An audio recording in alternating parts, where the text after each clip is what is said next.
I was talking to a friend of mine last night, telling her, I said, I'm going to record. She was telling me she was enjoying different episodes and that she's been kind of binge listening and how she enjoyed Dominique's Zendex episode on auras and things like that. But anyway, I was telling her about, I had just flown back. I was pretty brain dead. I just got back from Boston for friends and family weekend. I guess I don't want to call it parents weekend anymore. Anyway, and I was telling her about how I really divulged some personal information to a few people, and I didn't know why I did, but what ensued, and how I was going to talk about it on the podcast, because it is through these authentic conversations that you end up with incredible conversations, and you want to keep in touch with people after that when they start divulging their personal information too. By being authentic, real, and sharing whatever it is, you end up having these great conversations, but not just that, these great connections and friendships ensue. I can't wait to see this mom again. I feel like flying where she lives, or if she's in LA, hopefully we'll definitely be staying in touch. There's no question. And the kids will get together. It just, the conversation and connection that this produces, and this is how communities are formed, and it's an amazing experience. So that's what authenticity is. And that's what is produced by this. We all want to belong. We all want to connect. Oprah said that every single guest, no matter, it could have been even the Obamas, it didn't matter who it was, they all said, how did I do? Everyone wants to be liked and connect and to belong. So it doesn't matter who it is, how big they are. Everyone wants that sense of belonging. And this is how we do it, by telling our truth instead of keeping it in. You don't have to tell on a podcast, but even one-on-one, instead of trying to look good or be perfect, to just say what's really going on. And that is how you get to have those kinds of connections. The other thing about being authentic, it's a lot easier to do when you're using your inner voice to guide yourself. And I talk about this a lot, I know, but if you just close your eyes and get quiet, set a timer for 3 to 5 minutes and just breathe. Concentrate on the in-breath and the out-breath. The in-breath and the out-breath. That's it. Just the in and the out-breath. And it's okay if your head's going. It doesn't matter. Or if you journal and do things like that, that's how you can get in touch with the inner voice. And if there's something that you want to figure out, ask the question while you're being quiet for those 3 to 5 minutes.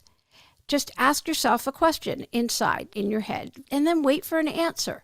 And that's how you can listen for your inner voice and for the right answer. And you can stay true to yourself and your own inner voice and your inner guidance. It allows you to be more authentic and more your own true self when you're taking those moments. Take it once in the morning, once at night, 3 times a day, whatever it is, whatever works for you. That'll allow you to get more clarity and confidence, and then you feel better about being your authentic self. So take those moments, and journaling and meditation really are the best ways to stay true to your own authentic voice. Look in the mirror, tell yourself how great you're doing.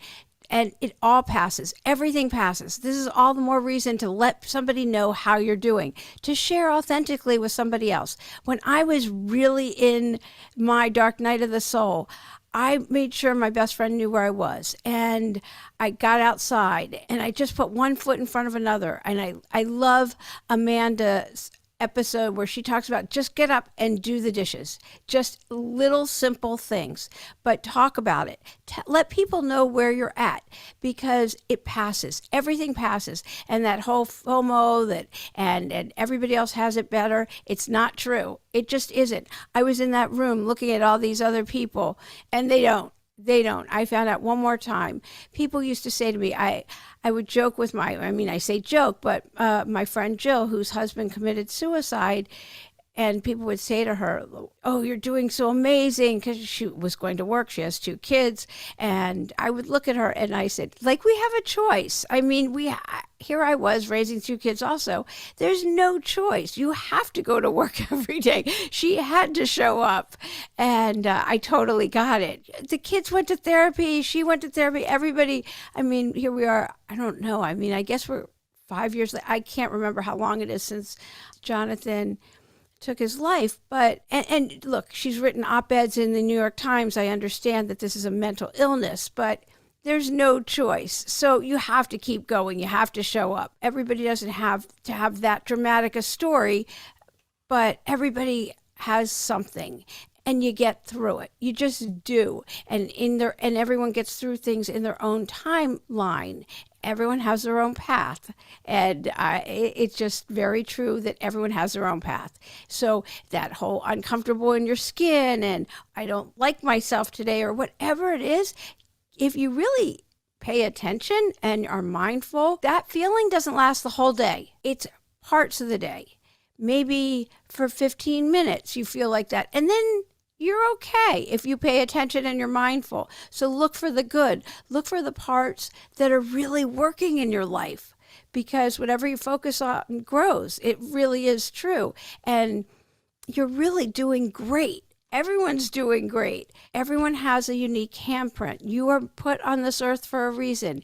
You have a purpose. You can get back to the positive momentum of life. It doesn't have to take a long time, and it doesn't do any good to beat yourself up for whatever part of life you're in. You can stop the backward slide, though. You absolutely can. You can get back to that empowered, magical feeling. So I've given a few different tools and tips, but being authentic and letting people know exactly where you're at is a first step. And it allows people in, and it creates bonding and connection, and it helps people want to be around you.